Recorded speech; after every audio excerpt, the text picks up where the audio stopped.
Հավասարակշռված սնունդ, ակտիվ կենսակերպ, հրաժարումված սովորություններից և առողջ մտքերու առողջ քուն։ Ահա առողջ կյանքի բանաձև ըստ հիվանդությունների վերահսկման և կանխարգելման ազգային կենտրոնի մասնագետների։ Նրանք արմավիրում էին դպրոցականներին և նրանց ծնողներին բացատրելու, թե ինչպես պաշտպանվել թունաքիմիկատներից և դեղորայքային թունավորումներից։ Ամենախոցելի խումբը մարդկանց դրանք դեռահասներն են, երիտասարդներն են, երեխաներն են, ովքեր դեռևս զարգացնում են իրենց առօրյան, դեռևս սովորում են նոր ապրելակերպ, ընտրություններ են կատարում ու իրենց ապագան կախված է նրանից, թե ինչ ընտրություններ իրենք կկատարեն հիմա, ինչ սովորություններ ձեռք կբերեն հիմա։ Մեր նպատակն է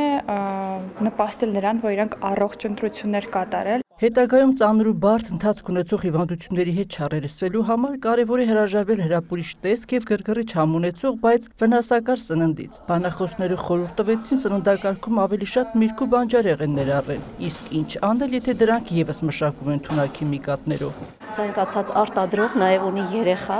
որ պետք է առաջինը մտածեն, որ այդ արտադրանքից օգտվում են հենց իրենց երեխաները եւ այդ քայլերով փորձենք մյուսներին եւս չվնասել։ Մտածեք առաջինը ձեր երեխաների անվտանգության մասին։ Այդ թույնը սրսկում են, որ ինչ որ ավելի գեղեցիկ տեսք ունենա կամ ավելի կարմիր լինի,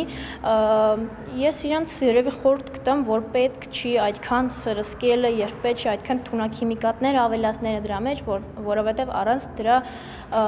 այդ մրգերը եւ բանջարեղենները կլինեն ավելի առողջ։ Թունաքիմիկատներից և դեղերից թունավորումները պակաս մտահոգիչ չեն։ Օրինակներ կան, երբ մարդիկ թունավորվել են առանց դիմակի և մերկ ձեռքերով այգին սրսկելիս։ Դեպքեր են եղել, երբ հիվանդանոց են տեղափոխվել երեխաներ, որոնք անզգուշաբար ջրի կամ հյութի փոխարեն հասանելի վայրում դրված թունաքիմիկատ են խմել։ Միշտ չէ, որ մենք կարող ենք կառավարել այն ամեն ինչ, ինչը կատարվում էր երեխայի կյանքում, քանի որ առօրյայում նրանք եւս կարող են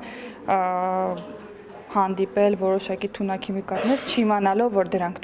թունաքիմիկատներ են, օրինակ, կամ դեղորայք է, որ նրանք չպիտի մոտենան, ձեռք տալ, տանել բերանը եւ այլն։ Մասնագետների հավաստմամբ երեխաների թունավորման դեպքերի հիմնական մեղավորները ծնողներն են, որովհետեւ անվտանգության կանոնների պահպանումը հենց նրանց պատասխանատվության ներքո է։ Հիվանդությունների վերահսկման եւ կանխարգելման ազգային կենտրոնի թիրախում են հատկապես Արմավիրի, Արարատի եւ Արագածոտնի մարզերը, որտեղ ամենաշատն են զբաղվում գյուղատնտեսությամբ, հետեւաբար ավելի շատ են առնչվում թունաքիմիկատներին։ Դժբախտ դեպքերից խուսափելու համար առողջապահության ոլորտի մասնագետները խորհուրդ տվեցին չափազանց զգույշ լինել դեղորայքի եւ թունաքիմիկատ օգտագործելիս, եթե տանը երեխաներ ու տարեցներ կան։